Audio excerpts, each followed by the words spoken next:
ऐसे ही educational video को पाने के लिए मेरे चैनल को सब्सक्राइब करें और साथ में बेल आइकन को प्रेस करें ताकि मेरे आने वाले वीडियो की नोटिफिकेशन आपको मिल सके।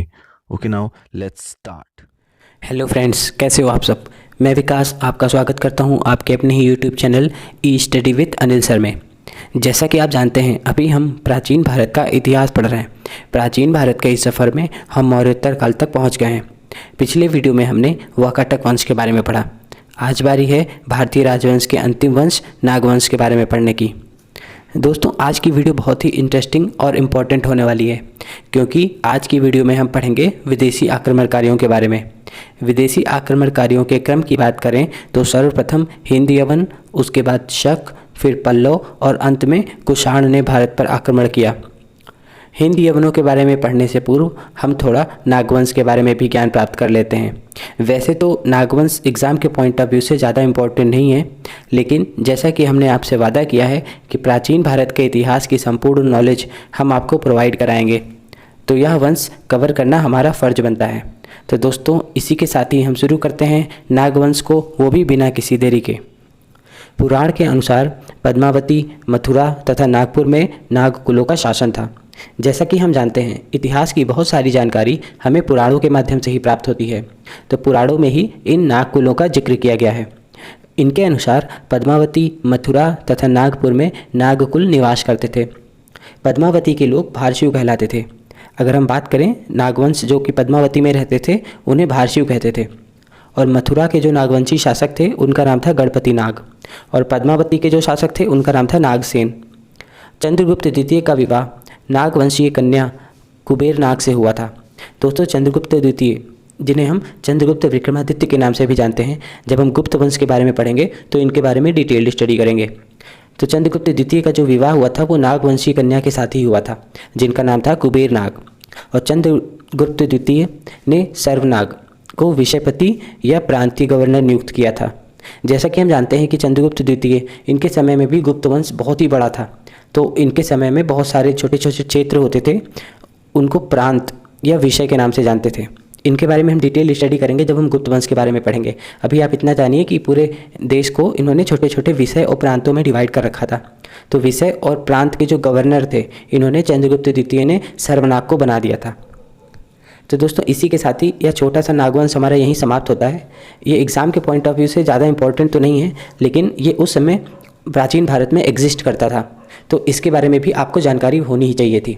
तो दोस्तों, इसी के साथ ही अब हम पढ़ने वाले हैं हिंद यवन के बारे में। दोस्तों, हिंद यवन पढ़ के आपको बहुत ही मज़ा आएगा, और एग्ज़ाम के पॉइंट ऑफ व्यू से बात करें तो यह एग्ज़ाम के पॉइंट ऑफ व्यू से भी बहुत ज़्यादा इंपॉर्टेंट है। तो दोस्तों, आइए शुरू करते हैं हिंद यवन के बारे में, वो भी बिना किसी देरी के। भारत पर आक्रमण करने वाले विदेशी आक्रमणकारियों का क्रम हिंद यवन, शक, पल्लव, कुषाण। दोस्तों, अगर हम बात करें कि सबसे पहले भारत पर किसने आक्रमण किया, तो हम देखेंगे कि हिंद यवन, जिन्हें हम इंडो ग्रीक के नाम से भी जानते हैं, उसके बाद शक, उसके बाद पल्लव, उसके बाद कुषाण, एक एक करके इन सभी ने भारत पर आक्रमण किया और यहाँ पर राज भी किया। तो सबसे पहले हम आक्रमणकारियों में सबसे पहले हम देखते हैं हिंद यवन के बारे में। सिकंदर ने अपने पीछे एक विशाल साम्राज्य छोड़ा था, जिसमें Macedonia, Syria, Bactria, Parthia, Afghanistan और उत्तरी पश्चिमी भारत के कुछ भाग सम्मिलित हैं। दोस्तों, जैसा कि हम जानते हैं कि हम एडी तक आ चुके हैं। अब हम बीसी के बाद क्या था, एडी। हम अब एडी तक पहुंच चुके हैं, 300-400 एडी तक हम आ चुके हैं। लेकिन वापस हिंद यवन समझने के लिए एक बार हमें पुनः 300 बीसी के आसपास हमें जाना होगा। तो अब ये बात हो रही सिकंदर के समय। सिकंदर 315-320 बीसी के आसपास था। तो जब सिकंदर, आपको पता है कि सिकंदर बहुत सारे राज्यों को जीतते हुए भारत की ओर बढ़ता चला रहा था, और भारत में भी उसने पोरस को हरा दिया था। तो अभी हम देख रहे हैं कि जब सिकंदर जीत चुका था बहुत सारे राष्ट्रों को, जैसे किसे Macedonia, Syria, Bactria, Parthia, Afghanistan और भारत के बहुत सारे हिस्से, तो उस समय बहुत सारे साम्राज्य को उसने छोड़ा। ये सारे साम्राज्य उसके मरने के बाद में उनके जो सेनापति था उनके अंडर में आ गए। उनके सेनापति कौन कौन थे, उनके कई सारे सेनापति था। जैसे एक निरयाकस के बारे में पढ़ा है, सबसे मेन की बात करें तो सेल्यूकस निकेटर, और एक थे एंटीगोनस। तो ये सब उनके सेनापति थे, और उनके मरने के बाद ये सारे राज्य इन सेनापति के अधीन आ गए। तो अभी हम देख रहे हैं, लेकिन बाद में यानी 301 बीसी में सेल्यूकस ने एंटीगोनस को हरा दिया। अब आपको पता है सत्ता की लालच, राज्य हड़पने की चाह शुरू से ही राजाओं के बीच में होती थी। तो उसी समय ऐसा ही कुछ हुआ, सेल्यूकस निकेटर ने एंटीगोनस को 301 बीसी में हरा दिया। अगर हम वर्ल्ड हिस्ट्री के बारे में पढ़ेंगे तो हम इसके बारे में भी पढ़ते। एक बहुत ही फेमस युद्ध है जिसे हम इम्पस की लड़ाई कहते हैं। तो ये 301 बीसी में लड़ा गया था सेल्यूकस निकेटर और एंटीगोनस के बीच, जिसमें सेल्यूकस निकेटर की जीत हुई थी और इन्होंने एंटीगोनस से बैक्ट्रिया, पार्थिया ये सारे राज्य कब्जा कर लिया था। तो जब इन्होंने इनको हरा दिया तो हम देख रहे हैं कि बैक्ट्रिया और पार्थिया अब सेल्यूकस के कब्जे में आ गए। तो अब हम एक एक करके सेल्यूकस के अगले पीढ़ी के बारे में हम पढ़ते जाएंगे। 301 बीसी में हराया था, और अगर आपको याद हो तो इसके 4 साल पहले यानी कि 305 बीसी में चंद्रगुप्त मौर्य ने सेल्यूकस निकेटर को हराया था। और हरा के कौन सी संधि हुई थी आपको पता है? ये 500 हाथी गिफ्ट किए थे चंद्रगुप्त मौर्य ने उनको, सेल्यूकस निकेटर को, और बदले में क्या किया था? काबुल, कांधार, हेरात, मकरान इन सभी राज्य को ले लिया था वापस, और उनकी बेटी जिनका नाम था कार्लिनिया या फिर हेलेना, उनसे विवाह कर लिया था। तो ये सारी चीज़ें हुई थी 305 बीसी में। और उसके 4 साल के बाद यानी 301 बीसी में सेल्यूकस निकेटर ने एंटीगोनस को हरा दिया, और हराते ही बैक्ट्रिया और पार्थिया को अपने कब्जे में ले लिया। दोस्तों, बैक्ट्रिया और पार्थिया आप मैप में देख सकते हैं कहाँ पर है। ये भारत के बिल्कुल समीप में है और इसे हमें जानना बहुत ही ज़रूरी है। दोस्तों, आप अपने दिमाग में इसको, जो जहाँ पर ये स्थित है वर्ल्ड मैप के हिसाब से, आप इसको अपने दिमाग में अच्छे से फीड कर लीजिए, क्योंकि ये बहुत ही ज़्यादा काम आने वाला है। तो दोस्तों, अब हम एक एक करके सेल्यूकस के वंश के बारे में पढ़ते हैं। सेल्यूकस के वंश में बात करें तो सबसे पहला तो था सेल्यूकस खुद ही। सेल्यूकस के बाद में उसका जो पुत्र था जिसका नाम था एंटियोकस प्रथम। एंटियोकस प्रथम की बात करें तो देखो हमने लिख रखा है, ये किसी तरह अपने राज्य को टूटने नहीं दिए। मतलब ये सेल्यूकस निकेटर की तरह एक योग्य शासक तो नहीं था, लेकिन इसने अपने राज्य को टूटने भी नहीं दिया। और उसके बाद उसका पुत्र एंटियोकस द्वितीय, यह एक कमज़ोर शासक था। इसमें सेल्यूकस निकेटर जैसी कोई भी बात नहीं थी और अपने पिता एंटियोकस प्रथम जैसी भी कोई बात नहीं थी। यह एक कमज़ोर शासक था। तो आपको पता है कि जब भी कमज़ोर शासक होता है तो क्या होता है? मैक्सिमम देखा गया है कि उनके सेनापति उनको मार देते हैं या फिर उनके राज्य को कब्जा कर लेते हैं। तो ऐसा ही कुछ हुआ।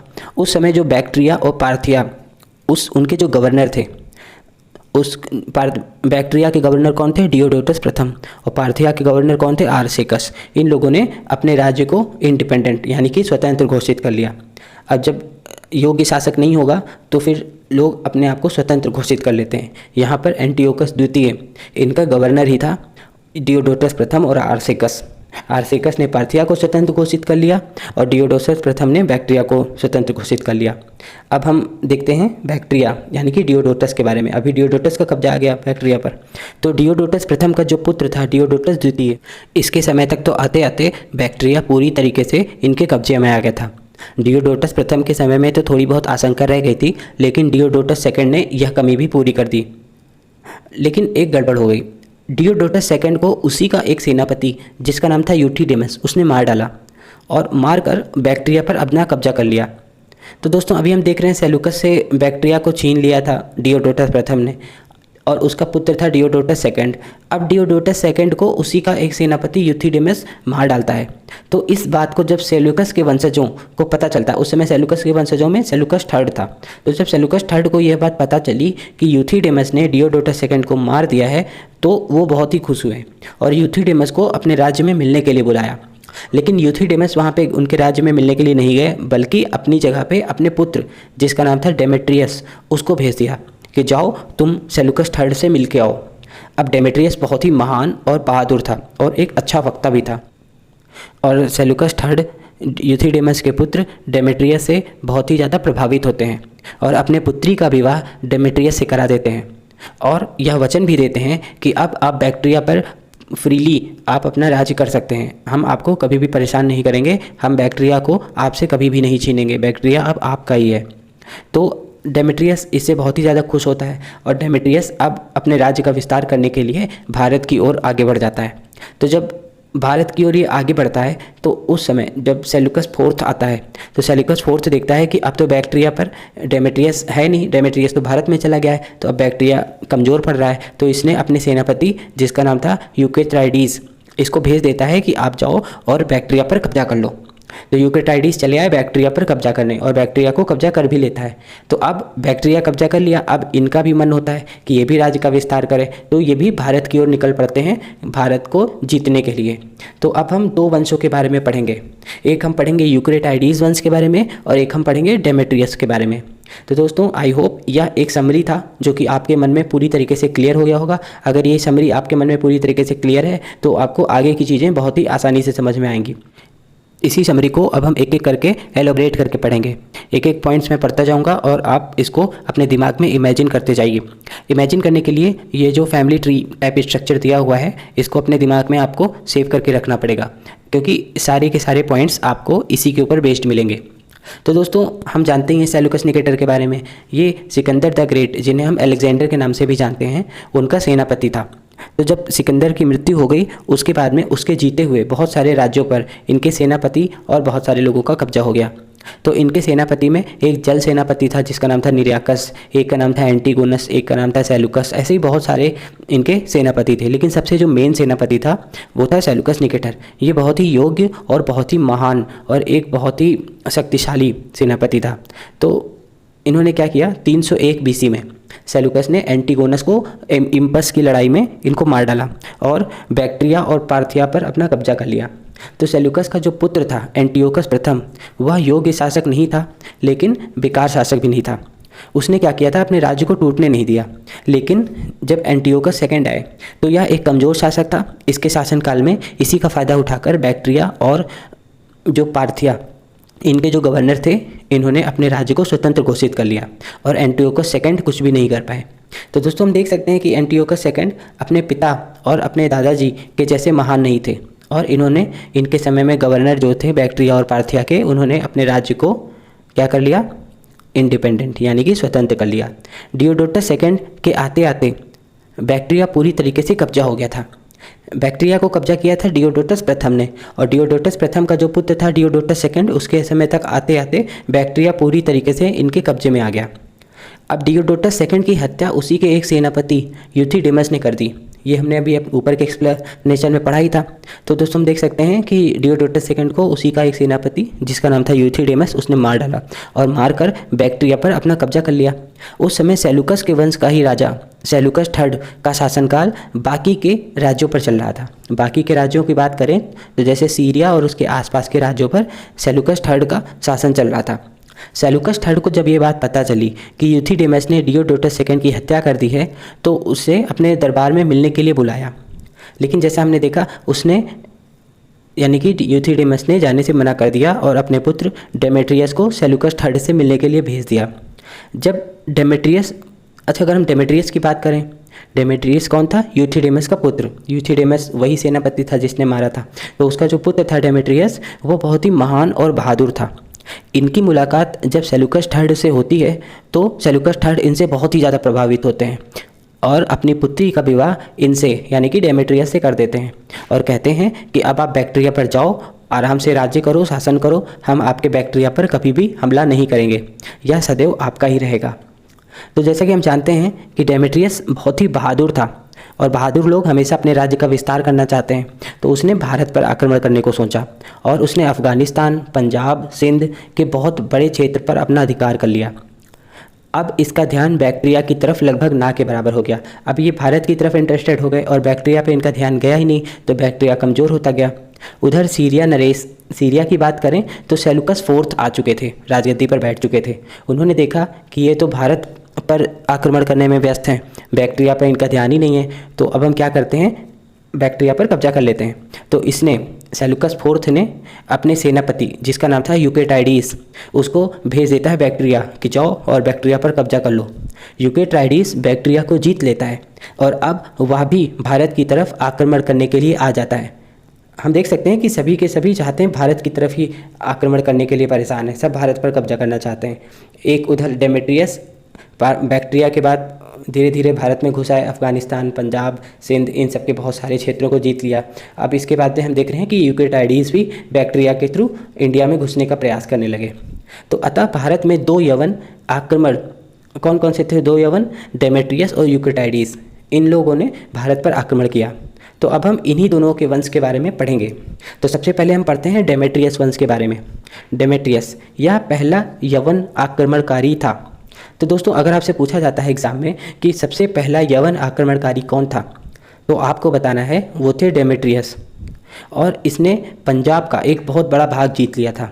इसने जो अपनी राजधानी बनाई थी वो साकल, क्या नाम था उसकी राजधानी का? साकल, जो कि आज की बात करें तो सियालकोट, जो कि पाकिस्तान में है। पाकिस्तान में आज सियालकोट के नाम से है, उस समय साकल नाम से जानी जाती थी। उसको इन्होंने अपनी राजधानी बनाई थी। और इसने भारतीय राजाओं की उपाधि धारण की। ये था तो विदेशी, लेकिन जब ये भारत पर कब्जा कर लिया, भारत में ही रहने लगा, तो इसने भारतीय राजाओं की उपाधि धारण की। यूनानी एवं खरोष्टी लिपि वाले सिक्के, डेमेट्रियस के शासनकाल के समय जो सिक्के चलते थे वो यूनानी और खरोष्टी लिपि के होते थे। उनके सिक्के बाद में हमें मिले हैं। इनके बाद इनका पुत्र आता है डेमेट्रियस के बाद मिनांडर। मिनांडर की बात करें तो इसको, मिनांडर के बारे में हम देखते हैं कि करके बौद्ध धर्म के अनुसार मिनांडर को मिलिंद नाम से भी जाना जाता है। तो आप कई जगह देखेंगे कि मिलिंद और कई जगह देखेंगे मिनांडर, तो आपको कंफ्यूज नहीं होना है, दोनों एक ही हैं, मिनांडर और मिलिंद। बौद्ध ग्रंथ के अनुसार इन्हें मिलिंद बोला गया है। मिनांडर पूरे डेमेट्रियस वंश का सबसे प्रतापी शासक था। पूरे डेमेट्रियस वंश का सबसे महान शासक कोई था तो वह मिनांडर ही था। नागसेन, नागसेन का दूसरा नाम नागार्जुन भी है। नागसेन एक बौद्ध भिक्षु थे। इनके द्वारा लिखित एक बौद्ध ग्रंथ है जिसका नाम है मिलिंद पन्नो। मिलिंद पन्नो नाम का एक ग्रंथ लिखा है। किसने लिखा है? नागसेन ने। दोस्तों ये बहुत ही इंपॉर्टेंट क्वेश्चन है, आपसे पूछा जा सकता है मिलिंद पन्नो की रचना किसने की, तो आपको आंसर देना है नागसेन या फिर नागार्जुन। तो मिलिंद पन्नो ग्रंथ के अंदर मिनांडर और नागसेन के मध्य हुए वाद विवाद के बारे में बताया गया है। मिनांडर ने बहुत सारे अपने डाउट्स का क्वेश्चन इनसे पूछा। किससे पूछा? नागसेन से। और इनके बीच में एक थोड़ी बहुत वाद विवाद यानी कि डिबेट भी हो गई। तो इस डिबेट को इन्होंने मिलिंद पन्नो में लिख रखा है। मिलिंद पन्नो मतलब मिनांडर का पेज, यानी कि मिनांडर के बारे में जहाँ जहाँ लिखा हुआ है उस पूरे ग्रंथ को इन्होंने मिलिंद पन्नो का नाम दिया है। और मिलिंद पन्नो में मिनांडर और नागसेन के बीच में जो डिबेट, वाद विवाद हुआ है उसके बारे में बताया गया है। तो इस वाद विवाद के अंदर मिनांडर नागसेन से प्रभावित होता है। मिनांडर जो कि डेमेट्रियस वंश का शासक है, यह बहुत ही ज़्यादा प्रभावित होता है नागसेन से और बौद्ध धर्म के अनुयायी बन जाते हैं। जब प्रभावित हो गए, यानी कि जो नागसेन थे वो अपनी बात साबित करने में सक्षम थे, अपनी बात को साबित कर ले जाते हैं, इनके सारे डाउट्स क्लियर कर देते हैं, तो ये क्या करते हैं? बौद्ध धर्म को अपना लेते हैं। इनके राज्य का उल्लेख कौशाम्बी के रेह से मिले अभिलेख में है। दोस्तों अगर हम बात करें कि जो मिनांडर का राज्य था उसका हमें जानकारी कहाँ से मिलती है, तो कौशाम्बी के रेह में जो अभिलेख मिले हुए हैं वहाँ से हमें मिनांडर के जो राज्य की जानकारी प्राप्त होती है।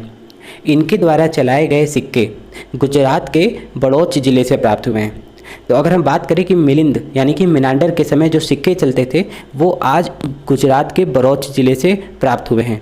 शुंग वंश के शासक वासुमित्र ने यवन शासक मिनांडर को युद्ध में हराया था।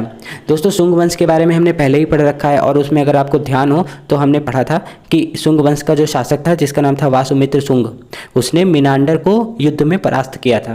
तो दोस्तों यह तो हमने देख ही लिया। अब हम देखते हैं अपने अगले वंश यूक्रेटाइडीज वंश के बारे में। 2 वंश थे, तो अब ये है सेकेंड वंश के बारे में जो है यूक्रेटाइडीज वंश।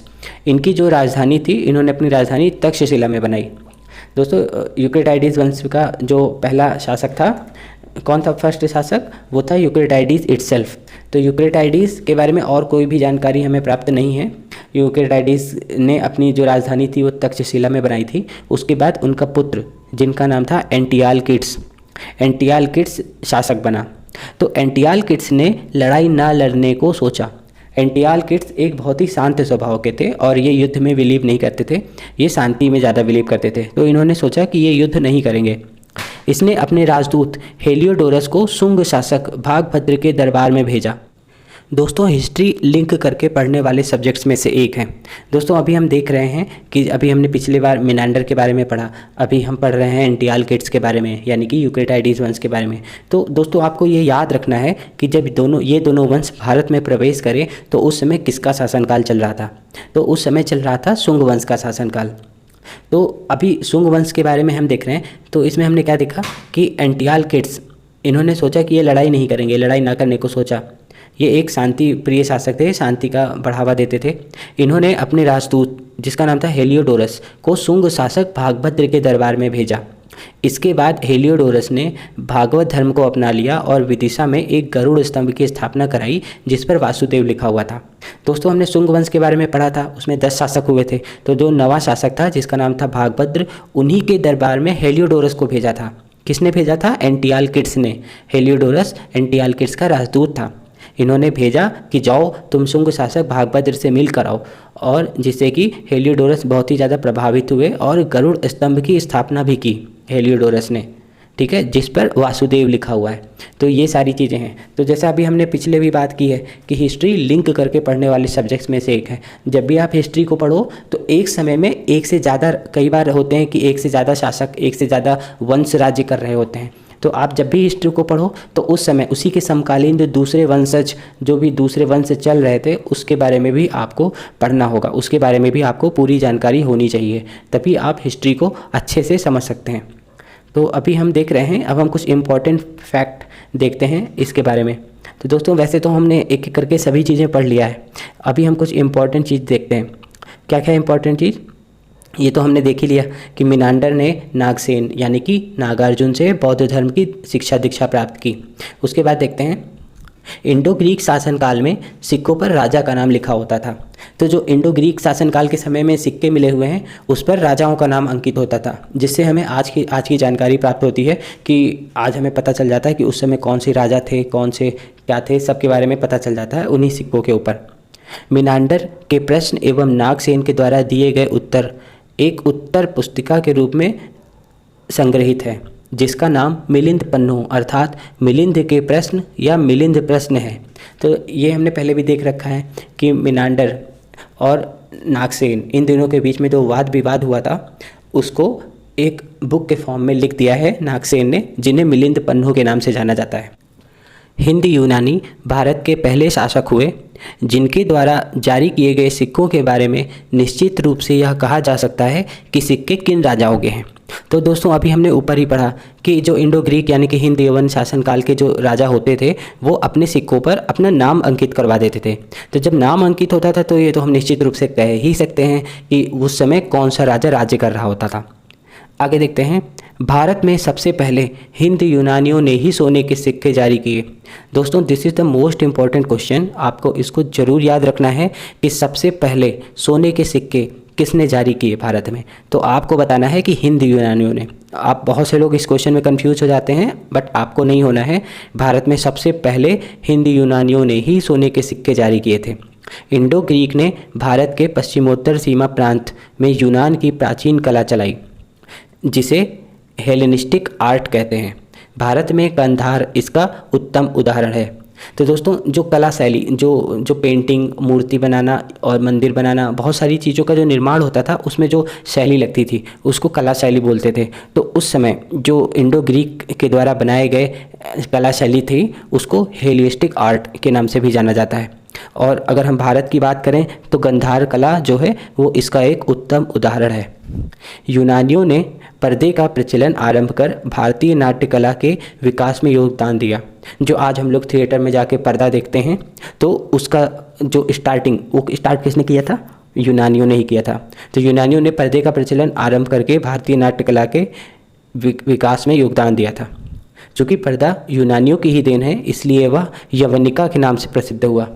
पर्दा किसके नाम से प्रसिद्ध हुआ? यवनिका के नाम से, यानी कि यवन शासक लेके आए थे इसलिए उसे यवनिका के नाम से जाना गया। भारत में ज्योतिष विद्या भी इन्हीं के द्वारा सीखी जाती है। जो भारत में अभी हम देख रहे हैं कि बहुत सारे पुराने समय में लोगों को ज्योतिष के बारे में बहुत ही ज़्यादा जानकारी प्राप्त थी। ज्योतिष के बारे में सब प्रकांड विद्वान होते थे। तो ज्योतिष को भारत में लाने का श्रेय अगर किसी को जाता है तो वो जाता है हिंद यूनानियों को ही। तो हिंद यूनानी ज्योतिष विद्या को भारत में लेके आए, इसके लिए इन्हें बहुत ही पूजनीय भी माना गया है। सप्ताह के 7 दिनों का विभाजन, ग्रहों का नाम तथा नक्षत्रों को देखकर भविष्य बताने की कला भी इन्हीं के द्वारा सीखने को मिली। अगर हम बात करें कि सप्ताह में 7 दिन होने चाहिए ग्रहों का नाम और नक्षत्रों को देखकर भविष्य बताना, ये सब हमें हिंद यूनानियों के द्वारा ही पता चली है। तो हिंद यूनानी, जब भी एक देश के लोग दूसरे देश में जाते हैं, एक देश का कल्चर दूसरे देश में जब मिक्स होता है तो बहुत सारी जानकारी निकल के आती है, दोनों देशों का डेवलपमेंट होता है। तो वही डेवलपमेंट यहाँ भी देखने को मिला। जब हिंद यूनानी भारत में आए तो उन्होंने अपनी बहुत सारी विद्या और ज्ञान को हमारे बीच में यानी भारतीयों के बीच में बांट दिया। तो दोस्तों, इसी के साथ ही हिंदी यवन हमारा यहीं समाप्त होता है। आशा करते हैं कि यह पूरा लेक्चर आपको बहुत ही इंटरेस्टिंग लगा होगा। तो इसी के साथ ही हम यह वीडियो यहीं ख़त्म करते हैं। अब मिलेंगे हम अपने अगले वीडियो में। अगला जो हमारा विदेशी आक्रमणकारी है जिसका नाम है शक, अब हम पढ़ेंगे शक साम्राज्य के बारे में। तो दोस्तों, अगले वीडियो आने तक आप हमें आज्ञा दीजिए, ऐसे ही पढ़ते रहिए और कोई भी डाउट आपका है तो आप हमें कमेंट्स में लिखकर बता सकते हैं। आपको वीडियो अच्छी लगी या वीडियो में कुछ कमी लगा, आप ज़रूर हमें कमेंट्स में लिखकर बताएं। और अगर आपको वीडियो अच्छी लगती है तो लाइक का बटन ज़रूर प्रेस करें। साथ में अपने दोस्तों के साथ हमारे channel e study with Anil sir को ज़्यादा से ज़्यादा शेयर करें।